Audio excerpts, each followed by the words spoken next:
pleasure for me to be with all of you this afternoon.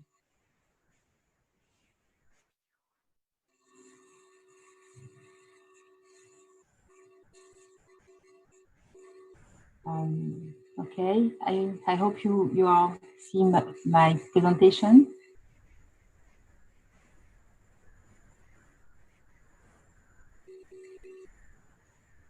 So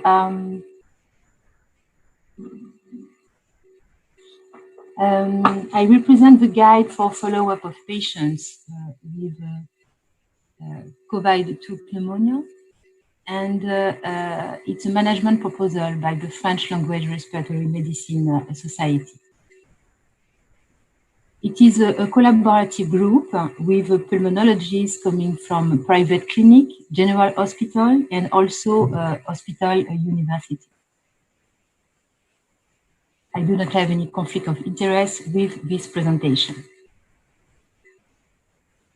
So to introduce the talk, I would like to share with you this case report. It was a man, age of 58 years old.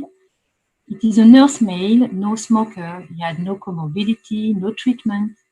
He has been infected from all the patients with pneumonia. He didn't have mask at the beginning of the outbreak.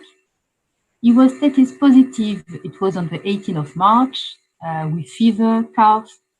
He called his GP and he had a phone consultation. The recommendation were to stay at home and take paracetamol. Then, a few days later, he was hospitalized for dyspnea and admitted in ICU during 2 days with oxygen. He was treated by hydroxychloroquine during 10 days. You can see the CT scan at when he was admitted to the ICU. Then, a few days later, he was discharged at home with oxygen without any appointment. And he asked himself for respiratory evaluation as he still had dyspnea. When we saw him in our clinic, he had crackers, dyspnea, fatigue, and you can see the CT scan with a significant improvement, but he still have reticular lesion and some bronchiectasis. Then he performed a lung function test, and you can see on this slide that the total volume capacity and the diffusion capacity were lower than the 80%. So we all of you know this classification of patient severity with COVID-19 pneumonia. We don't really know if this classification at baseline is predictive or respiratory complication during follow-up. So the problem is the epidemiological situation in France. As you know, there was a large number of patients with COVID-19 pneumonia, a large underestimation of the prevalence, because at the beginning of the outbreak, testing capacity was very limited. The estimation of infected population who were hospitalized was around 3.6%. You can see the map. The red location were the location with higher prevalence of cases, and the blue color is related with the location area with low incidence of cases. The green bar here is to refer to the lockdown. So across all ages, men were more likely to be hospitalized, enter in intensive care, and die than women. The lockdown reduced significantly the ratio from 2.9 to 0.7. And even if the outbreak now is decreased, there is still a large number of cases with a lot of deaths. So what we knew about the follow-up of some patients, the older study, it was regarding the outbreak in China in 2003, a study with a small size of patients, 11 patients with SARS, found that during follow-up 7 years after infection, they could have lung abnormalities on CT scan. On the other part, the lung function test show that a majority of them, 80%, still have a low diffusion capacity. In addition, when we looked at the publication regarding a patient hospitalized for severe pneumonia due to influenza virus, for example, a patient who had been intubated, this interesting study show that 2 months after rehabilitation program, all patients had a significant improvement of lung function test and exercise capacity. So you have already seen this result shown by Vincent, showing the functional characteristic of patients with COVID-19 pneumonia 1 month after infection, showing that half of the population had a restriction capacity and also a decrease in diffusion capacity. So we have many questions because general practitioners call us and say what we need to do. There is a lot of patients, particularly in the north of France and in the east of France. That's why we decided to build this guide. So the first question was to answer what minimum respiratory assessment could be done in primary care for GP. We choose 2 criteria. First criteria, it was evaluation of dyspnea, ask for limitation of activities, ask for persistent dyspnea after 1 month. If this criteria was present, it was recommended to allow to a respiratory specialist. The second criteria, I don't know what things going on in your different country, but in France, a lot of GP had bought saturation. So we recommend to evaluate oxygen saturation.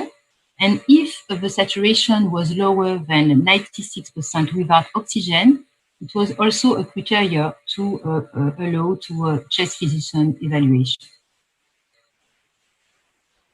Then we propose a follow-up adapted to the initial severity that we have classified in 4 situations.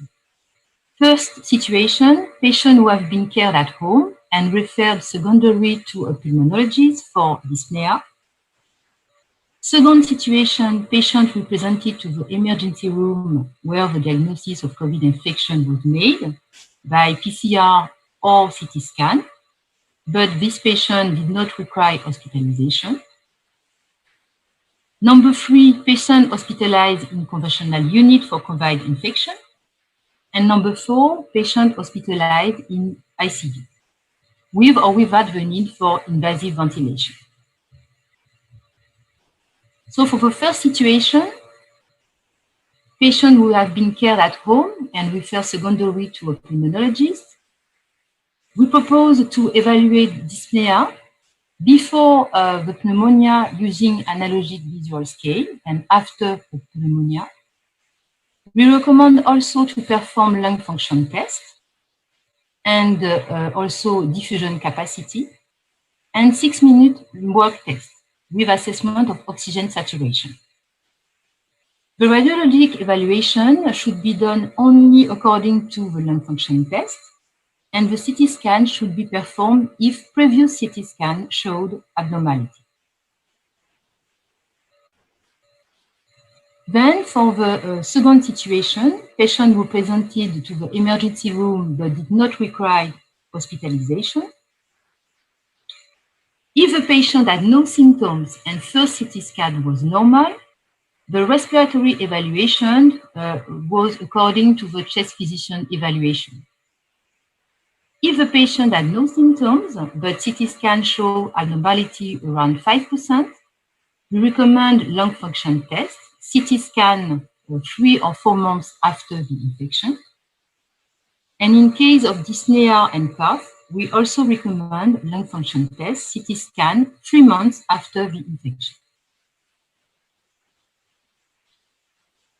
Then for the two last situations, patient hospitalized in conventional unit for COVID infection and patient hospitalized in ICU,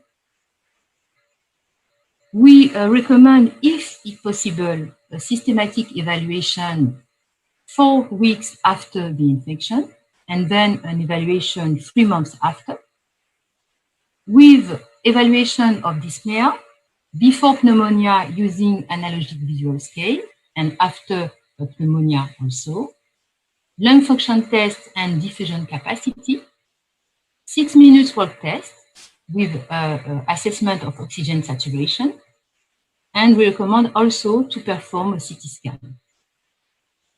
The other exam was also highly recommended: arterial blood gases, consider echocardiogram, also thromboembolic evaluation, muscular testing, and evaluation of obstructive sleep apnea, as we knew that some of the patients had obesity. And finally, ENT examination in case of tracheostomy or intubated patient was highly recommended. Regarding the high number of patients having COVID-19 pneumonia, priority should be given to severe pneumonia with hypoxemia, patients with persistent dyspnea, pneumonia in patients with respiratory comorbidity, and persistent undernutrition during 3 months. In addition, according to the CT scan results, we recommend to ask for a specialist of ILD to discuss the cases before prescribing treatment, and also for pulmonary hypertension discussion. We also consider outside respiratory complication, thromboembolic or endocrine evaluation. So to conclude, to summarize, follow-up of this patient is and will be a difficult burden in France, taking into account the organization of the public health system. There was a high prevalence of patients with COVID-19 pneumonia. A high proportion of patients was managed at home, and a lot of patients have been discharged from non-respiratory beds without follow-up appointment. Prevalence of respiratory complication in asymptomatic or mild moderate pneumonia remains unknown. And the question is still raised, perhaps this new virus could lead to an emerging pulmonary chronic disease. For all these reasons, we decide to build a national French cohort to follow up all these patients. I thank you for your attention.